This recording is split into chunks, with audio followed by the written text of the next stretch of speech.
5 वर्ष भी दरकार नहीं 3 वर्ष पर ओडिशार जनसाधारण अलग राजनैतिक दल मानू भूली ही जीवे ठीक है धैर्य धरतु विरोधी दल मैंने एवं देखिए 3 वर्ष भितर ओडिशा प्रदेश रे तांको ना निशान भी मिटिज एवं जो भाई मैंने गत काली परदिन सब बड़ बड़ कथा कहते विरोधी दल जो बंधु मैंने तांको भी मु कहबाकू चाहे से माने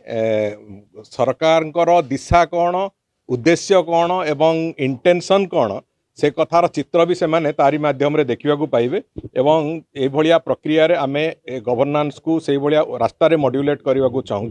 जो थे कि आउ 5 वर्ष भी दरकार नहीं 3 वर्ष पर ओडिशार जनसाधारण अलग राजनैतिक दल मानू भूली ही जीवे तांको विधायक तांको मंत्री एवं तांको द्वारा निर्धारित विभिन्न जिला को जो सरकारी अधिकारी मानू से कहते निर्देश देते जीवाई परामर्श देते जीवाई से केते जाऊले कौन करते से कथा समय देखी से कथा ओडिशार लोक जनसाधारण देखी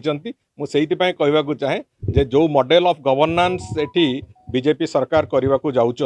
से मॉडल ऑफ गवर्नेंस को थरे चलने को दिंतु अपेक्षा करते धैर्य धरतु विरोधी दल मैंने एवं देखिए 3 वर्ष भितर ओडिशा प्रदेश रे तांको ना निशान भी मिटिज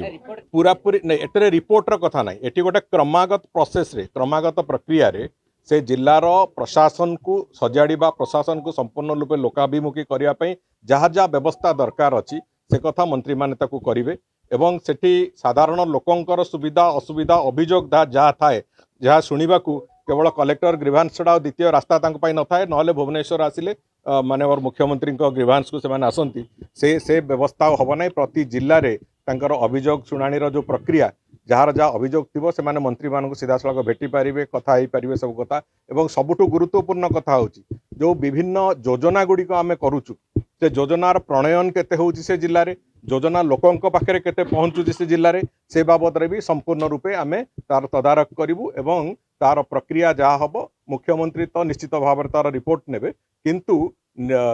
समस्ते मंत्री माने जो माने ए दायित्व दिया जाइछि समस्ते तांकर निज निज ढंगरे निज निज शैली रे ए प्रक्रिया को आगु केमती निया जिवो से बाबद रे तांकर योजना प्रस्तुत सेमिति निर्दिष्ट किसी ना किंतु